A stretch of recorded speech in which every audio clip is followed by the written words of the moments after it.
Fala pessoal, tudo bem? Sejam bem-vindos a mais um vídeo do canal e hoje a gente vai tratar do assunto do que é natureza jurídica, o que é porte de empresa, o que é quadro de sociedade, o que é tributação, e isso tudo gera muita confusão. O vídeo de hoje eu fiz a partir de uma conversa que eu tive com um cliente novo. Eu perguntei o porte para ele, ele começou a me falar coisas que não tinham nada a ver com o porte de tipo de empresa e ele deveria me passar de informação. E a partir disso bateu um estalo, eu falei, preciso fazer um vídeo sobre isso porque não é a primeira vez que eu vejo empreendedores e donos de empresas, diretores, falando sobre isso e passando muita informação errada na hora de passar os dados para o seu cliente. Mas antes de começar esse vídeo, eu quero que você clique aqui em se inscrever, clique em curtir, ative o sininho para você receber todas as notificações dos nossos vídeos, que a gente vai ter muita conversa, muito conteúdo bacana de empreendedorismo, direito autoral, registro de marca, tudo aqui no canal, beleza? Mas você deve estar perguntando, Bruno, por que eu preciso saber disso como empreendedor? Bom, você precisa saber disso porque, primeiro, para poder você saber o que é que o seu contador está falando. Primeira coisa, se você é um MEI, por exemplo, você precisa entender para quando você for mudança de porte de empresa. Você precisa aumentar a sua empresa. E aí você vai entender o que o seu contador está falando. Quando ele fala o que é uma ERL, o que é um Simples Nacional, o que é lucro presumido, lucro real, o que é um ME, LTDA, sociedade anônima, tudo isso, essa mistura toda, você entender a linguagem do que você está se falando. Além disso, o que é importante também é para a estrutura da sua empresa. É para você entender, poxa, eu preciso de tal estrutura para conseguir sobreviver, para conseguir manter minhas contas, eu vou pagar X de imposto. E essas informações vão te oferecer base e de estrutura para que você tenha dentro da sua empresa e consiga com isso tomar certas decisões. Até mesmo para você tomar a decisão com o número de funcionários, o seu faturamento, tudo isso vai influenciar nas informações que eu trago aqui. E existe muita confusão com relação a isso. Então o que acontece? Se você tem essa formação definida, você, por exemplo, que é importador, você consegue dizer, por exemplo, eu vou pedir um benefício fiscal aqui, eu vou pedir, por exemplo, a registrar a marca. Se você for uma empresa, microempresa, empresa de pequeno porte, for um MEI, você consegue o desconto lá na sua categoria. Mas para isso, você precisa ter essa informação, saber diferenciar. E com isso, você vai adquirindo menos confusão e tendo mais clareza sobre essas informações. Eu não vou detalhar o que é exatamente uma ERL, o que é um lucro presumido, o que é isso, o que é aquilo outro. Eu vou pincelar, porque o importante aqui é você entender essas diferenças, para você não criar essa confusão lá no futuro. Beleza? Bom, primeira coisa que a gente vai falar é do regime tributário, tá? O regime tributário no Brasil, os mais usuais, né, o que eu conheço, que eu sei até agora que existe no Brasil, são 3. Se tiver algum contador aqui assistindo esse vídeo e quiser colocar informação aqui embaixo se existe mais tipos diferentes do que eu vou citar aqui, você coloca aqui embaixo. Mas os que eu conheço e que são bem comuns pelo que eu pesquisei, são esses 3, que é o lucro real, lucro presumido e o Simples Nacional, que também dentro do Simples Nacional o pessoal chama de CIMEI, né, que é o Simples Nacional do MEI, tá? Então, esses são os 3, basicamente, de tributação. Esse cuida de tributação, é quanto você vai pagar, como é que vai ser o cálculo do seu imposto de acordo com o tipo de tributação que a sua empresa está praticando. O lucro real muito usado por empresas muito grandes. O lucro presumido normalmente pode ser usado por empresas de pequeno porte, microempresa, mas no caso, por exemplo, do MEI, vai ser obrigatoriamente o CIMEI, que é o chamado Simples Nacional,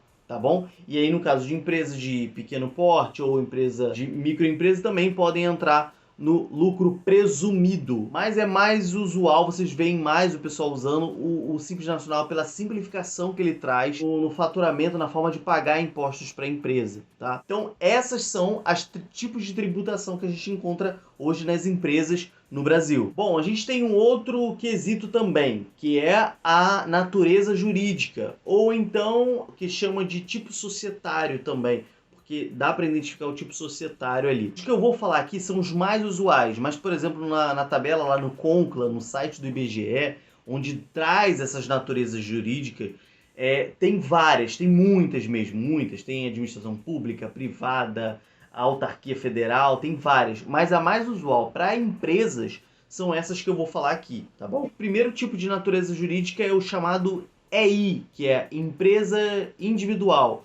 Que também dentro dessa modalidade, né, dentro dessa modalidade de empresa individual, tem o MEI também, que é o microempreendedor individual. No caso, o MEI ele tem uma tributação diferente e tudo mais, mas ele é uma empresa individual. né, que está dentro ali das empresas individuais. Mas tem empresas normais, são empresas individuais, que é chamada de EI, tá? Então teria um MEI e teria o EI, que na verdade seria a mesma coisa, tá bom? A gente também tem um EIRELI, que é o antigo EIRELI, que agora vai se chamar SLU, que é Sociedade Limitada Unipessoal, se eu não me falha a memória, tá? O EIRELI e o SLU, eles são diferentes. O EIRELI é o EI, tá? Só que ele tem uma quantidade, você tem que ter uma quantidade ali de aporte, que se eu não me engano era de 100 salários mínimos que você precisava. Então existia uma burocracia, uma dificuldade muito grande.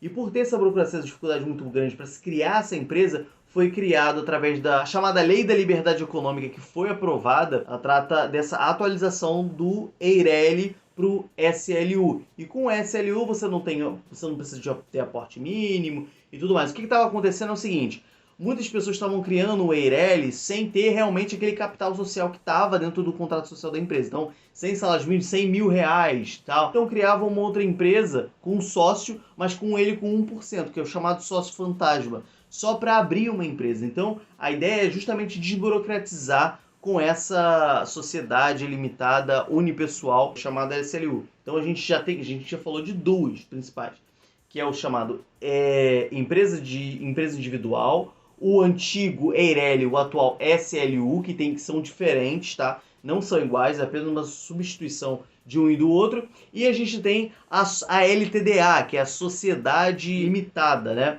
Que é a sociedade que tem uma quantidade de sócios ali, é uma sociedade que ela não toma o parte a EI, ela mistura o patrimônio pessoal com o patrimônio da empresa. A EIRELI já não, SLU também não. A limitada também não, porque ela tem esse tipo de sociedade. E ela é composta por mais de um sócio. Então são dois ou mais. Também tem a sociedade anônima, que é chamada SA, que é a sociedade anônima aberta ou fechada, né? Aberta quando ela está disponível na bolsa. E capital fechado é quando ela tem os seus acionistas, né? Convidados e só o grupo fechado, não pode qualquer pessoa abrir. E tem a sociedade simples limitada também, que seria uma mistura de sociedade limitada, que dizem que é uma sociedade limitada, mas não é, enfim. Mas o que é importante mesmo, que você vai encontrar muito, é a LTDA, é a EI e a SLU, que você vai encontrar muito nessa modalidade de microempresa, que é o que a gente precisa, que é o que a gente conversa e o que a gente entende, tá? A EI, ela tem um sócio só, ela mistura o capital da empresa com o capital social da empresa, né, o pessoal e tudo mais. Dentro da EI tem um MEI, tá? Que é uma sociedade diferente, tributação toda diferente, é todo um regime especial, mas está dentro do EI no tipo de quadro societário, que é empresa individual. Tem a SLU, tá? Que é a nova, e tem a LTDA. Esses três são os mais usuais para tipo de natureza jurídica da empresa, o chamado tipo de societário, quadro societário da empresa, que a gente consegue identificar. Bom, e um outro que também gera muita confusão e que acaba misturando com a natureza jurídica é o próprio porte da empresa, tá? Quais são os tipos de portes que existe da empresa? Tem a empresa ME, o MEI tá dentro da ME, tá? Em um regime especial, diferente e tudo mais, mas tá ali dentro. São iguais, tá no porte, tanto é que quando você vai consultar lá na Receita Federal um MEI, você não vê lá escrito MEI, você vê escrito ME, microempresa. Mas você consegue distinguir pelas características que são diferentes, mas está dentro do mesmo quadro ali de microempresa. Então, ME, MEI, com regime especial aqui dentro do ME. ME, que é microempresa, tá? A gente tem a EPP, que é empresa de pequeno porte. A gente tem a empresa médio e tem a empresa grande. Essas outras duas, médio e grande porte, elas são um pouco fora da nossa realidade. O que a gente vai encontrar muito vai ser o ME e o EPP, tá bom? E essa de médio e essa de grande porte, ela é fora do enquadramento daqueles que a gente falou de tributação lá. Então, normalmente, essas empresas são lucro real, se eu não me falha a memória, tá? Bom, eu espero que você tenha entendido aqui, e aí eu vou dar uma pincelada rápida no que a gente viu, tá? Tipo de tributação, a gente viu lucro real, lucro presumido e simples nacional, que a gente vai ver muito nas empresas que a gente conhece, microempresas, empresas, né, pequenas, que são grande parte do número de empresas hoje no Brasil, no Simples Nacional, tá? Então, esse é o tipo de tributação. Simples Nacional é o tipo de tributação da empresa. A gente tem o tipo societário, chamado natureza jurídica da empresa. A gente tem o EI, que é a empresa individual, que é composto de um sócio só, que mistura todo o capital da empresa pessoal e do sócio. A gente tem a SLU, que é a antiga Eireli, tá? E a gente tem a limitada. A gente também tem as outras. Essas a gente não vai ver muito nas empresas que a gente tem aqui como microempreendedores e tudo mais usando. A gente vai ver muito o EI e o SLU e a limitada, tá? O porte da empresa, os que a gente vai ver mais aqui, a gente vai usar mais dentro da nossa empresa na hora da gente escolher e abrir uma empresa, vai ser o ME, a EPP, essas duas. E o MEI, no caso, está aí dentro da ME. Bom, vou deixar também aqui na tela, bem aqui na tela mesmo, uma tabela onde você vai conseguir ver o porte da empresa, o tipo da empresa, vai se enquadrar, o faturamento máximo de cada empresa, o número de funcionários e o regime tributário que ela pode se enquadrar. Você está vendo aqui na tela agora, e aí você pode perceber que o MEI ele tem um limite de 81 mil até o momento, né? Número de funcionários também até o momento de 1 funcionário, que ele se enquadra no Simples Nacional. Tem a ME, que tem um limite de 360 mil, número de funcionários 20, pode se enquadrar no Simples Nacional, lucro presumido. Empresa de pequeno porte, 8,48 milhões ao ano, limite máximo 100 funcionários, Simples Nacional ou lucro presumido. E aí embaixo você tem a empresa que é maior, que trabalha no lucro real. A tabela é bom para vocês terem noção de como é que seria o quadro de cada empresa, como é que funciona cada empresa, beleza?